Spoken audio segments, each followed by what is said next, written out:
નિજજન કાનદાસ તથા મોહનદાસ કાણાના પ્રસંગો પુસ્તક છે, એમાંથી 9મા પાના નંબર ઉપર ડોસાભાઈની હાકલમાંથી કડી આપેલી છે. એ આપણે ભાવ જાણીએ કે ડોસાભાઈની હાકલમાંથી 48 થી 55 કડીમાં જણાવ્યું છે કે વૈષ્ણવ પોતે માર્ગમાં કેટલું આચરણ પાડે છે એ ઉપરથી વૈષ્ણવતાનું લક્ષણ તથા તેની કક્ષા સિદ્ધ થાય છે.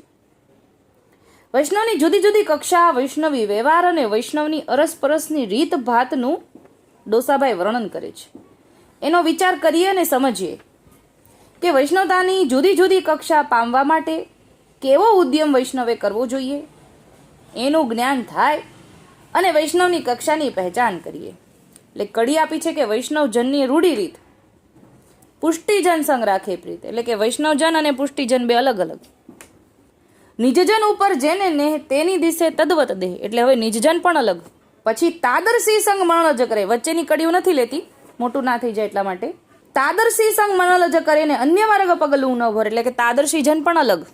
એટલે આ અલગ અલગ આ 48 થી 55 કડી, એટલે કે સાચા સેવક તે નિર્ધાર કહેતા ગુણના પામું પાર, ત્યાં સુધીનો અંદર નીચે હવે ભાવાર્થ આપણે જાણવાનું છે. પુષ્ટિ માર્ગમાં પ્રભુના શરણે જે જીવ આવે છે ને તે દરેકને પોતાનો સેવક તો કરે છે, માલા તિલકનું દાન પણ થાય છે, વૈષ્ણવ પદને પામે છે, ત્યારે તે વૈષ્ણવજન કહેવાય. વૈષ્ણવ થયા પછી પોતાના પ્રભુની આજ્ઞાનું પાલન કરવું, માર્ગની પ્રણાલિકા પ્રમાણે આચરવું, પ્રભુની સેવા કરવી એ જ વૈષ્ણવનું કર્તવ્ય બની જાય છે. ડોસાભાઈ હાકલમાં 5 કક્ષા બતાવે છે વૈષ્ણવની. પહેલાં તો વૈષ્ણવજન, પછી સેવકજન, પછી પુષ્ટિજન, પછી નિજજન અને 5મા છે તાદર્શી.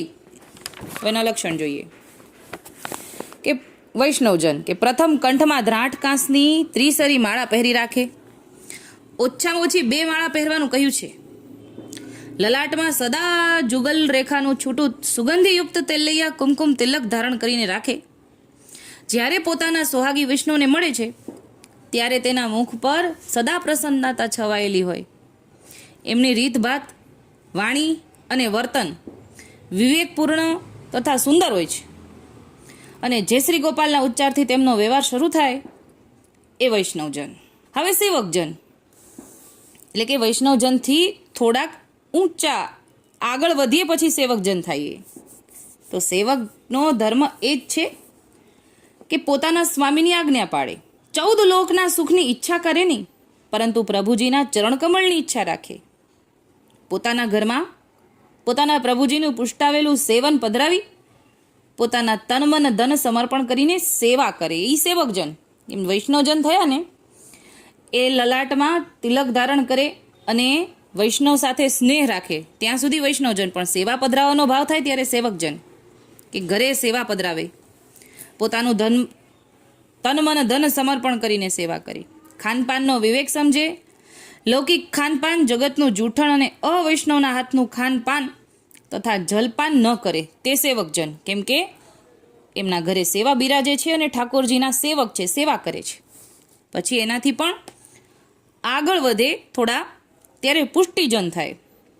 પુષ્ટિજન જેની લૌકિક તૃષ્ણા તથા સંસારની આસક્તિ છૂટી ગઈ છે, નાશ પામી ગઈ છે, સાધન માર્ગમાં જેને કોઈ રુચિ રહી નથી, આવા સેવકજન લૌકિકમાં રહીને પણ અલૌકિક સાધે છે, ત્યારે તેને પુષ્ટિજન કહેવાય. એટલે કે સેવકજન થયા પછીનો આગળનો તબક્કો છે. પુષ્ટિજન લૌકિક તથા વૈદિક આવરણમાં પોતાના પ્રભુની સેવા છોડતા નથી. એટલે કે સેવક થઈ ગયા પછી હવે ઠાકોરજીની સેવાથી અળગું રહેવું ગમતું નથી, પછી સંસારમાં રહીને, સંસારથી અળગા રહીને ઠાકોરજીની સાથે રહે એ પુષ્ટિજન. સર્વ કાર્યમાં કેવલ પ્રભુ ઈચ્છા માનીને રહે, પોતાને કરતા માનતા નથી અને કરતાપણાનો ભાવ પણ હૃદયમાં રાખતા નથી. આપણા પ્રભુ જે આજ્ઞા કરી છે એના સંપૂર્ણ વિશ્વાસ રાખે છે, તેને સત્ય સમજે છે. પુષ્ટિ તે જનસુ પ્રેમ ઘણો, તેને નિશ્ચય મળે જગદીશ. પુષ્ટિ પ્રકાશની કડી છે એ પુષ્ટિજન. હવે નિજજન અને તાદર્શી. તો નિજજન તથા તાદર્શી તો કોઈ જવરલા જ હોય, એની પહેચાન થવી ઘણી દુર્લભ છે. એટલે કે નિજજન અને તાદર્શી ભગવતી જે છે ને એ સદાય ઠાકોરજીની લીલામાં જ મગ્ન રહે, એમને લૌકિક સાથે લૌકિક બાધા છોડી દીધી હોય અને લૌકિક વ્યવહાર છોડી દીધો હોય, એને સંસાર કામનો નહીં અને સંસારને એનું કામ નહીં, એવા જન હોય એ તાદર્શી અને નિજજન, જેને ખાલી ઠાકોરજી સાથે જ પ્રીત છે અને ઠાકોરજી સાથે જ વ્યવહાર છે અને ઠાકોરજીના જીવ જે છે એની સાથે વ્યવહાર છે. અલૌકિક સાથે જે આપણે જે પુષ્ટિ સંહિતા ગુણમાલમાં જેટલા ભગવદીઓ જોયા એ બધા ઠાકોરજીના નિજજન અને તાદર્શી છે. એ ઠાકોરજીના અંગીકૃત નજીકના કહેવાય. એ બધા આ નિજજન અને તાદર્શી છે એ આપણે સમજ્યું. અત્યારે આટલું જ બોલીને નાની વાતને વિરામ આપું છું. બોલો શ્રી ગોપાલ લાલ કી છે.